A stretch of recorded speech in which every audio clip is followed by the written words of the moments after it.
Ribosome accumulation during early phase resistance training in humans. Donc, on se retrouve aujourd'hui pour une revue informelle d'études.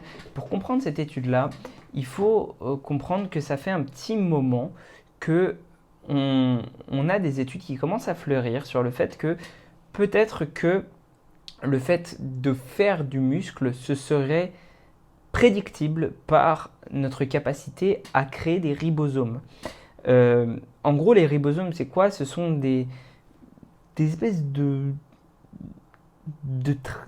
maçons, voilà, qu'on a dans nos cellules qui nous servent à créer des protéines, grosso modo, hein. Et ben on peut aussi les créer, ces ribosomes-là, hein, voilà, parce que si on n'arrive pas à les créer, ben on ne peut plus créer de nouvelles protéines. Bref, et ce qu'ils ont fait, c'est qu'ils ont pris un groupe qui s'entraînait de 11 personnes qui ont fait 12 sessions d'entraînement, donc 3 à 4 sessions par semaine, d'extension de jambe à une jambe. Et ils l'ont fait sur une seule des jambes, d'accord. Et enfin, ouais, c'est ça, ils l'ont fait sur une seule des jambes. Bref, ils ont pris des biopsies. Ils ont pris, comment dire, ils en ont pris pas mal en fait parce que au départ, puis à la session 1, la session 4, la session 5, la session 8, la session 9, la session 12, et après 8 jours de désentraînement. Et ils l'ont fait aussi sur un groupe contrôle qui faisait rien du tout. Et ils ont regardé ce que ça donnait en termes d'hypertrophie et ils se sont rendus compte que, grosso modo, il y avait des corrélations, avec, entre la synthèse des ribosomes et l'hypertrophie générée. Voilà. Donc j'ai fait au lieu de prendre des notes cette fois-ci, j'ai surligné quelques passages. Donc je vais les lire au fur et à mesure et te dire si c'est pertinent.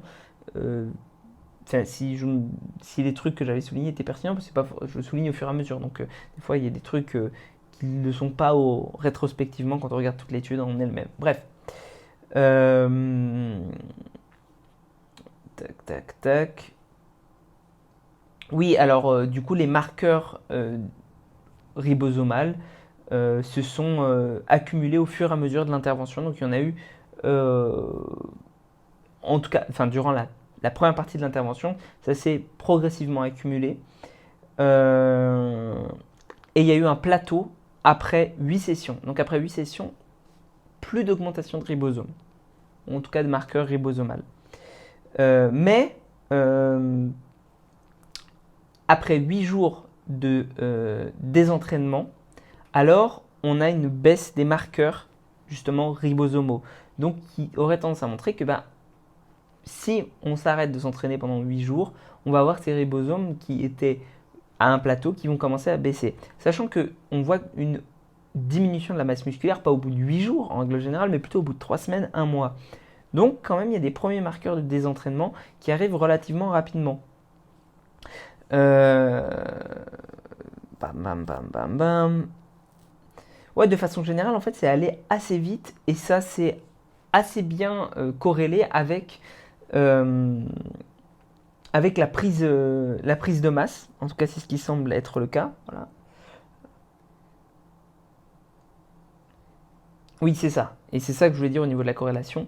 C'est que les gens qui avaient le plus d'accumulation de ribosomes étaient aussi ceux qui semblaient gagner le plus de masse musculaire. Et ça, c'est important aussi à noter.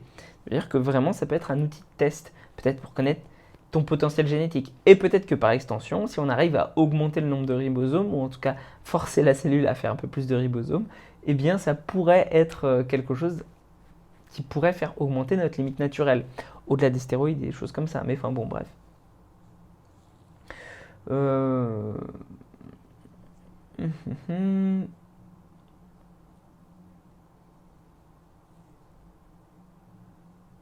Oui, ça c'est des choses que j'ai déjà dites, hein, c'est pour ça.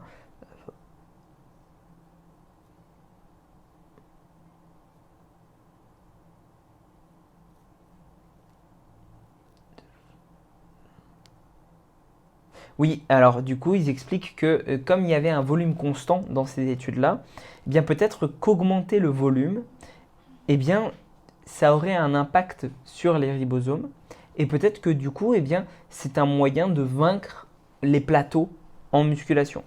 Parce qu'à un moment, tu vas te heurter à un plateau trop important parce que tu auras trop de volume, etc. Mais peut-être ça peut être un moyen de le faire. Et justement, je pense qu'on peut dériver de ce principe-là le fait d'essayer d'augmenter le volume sur certains groupes musculaires en particulier, en laissant se reposer les autres, parce que sinon on va faire du surentraînement. Mais quand même, si on augmente le volume sur des groupes musculaires en particulier qui sont par exemple en retard ou qu'on a envie de privilégier, mais peut-être qu'on va pouvoir bénéficier quand même de cette augmentation de ribosomes. Tac, tac, tac, tac, tac.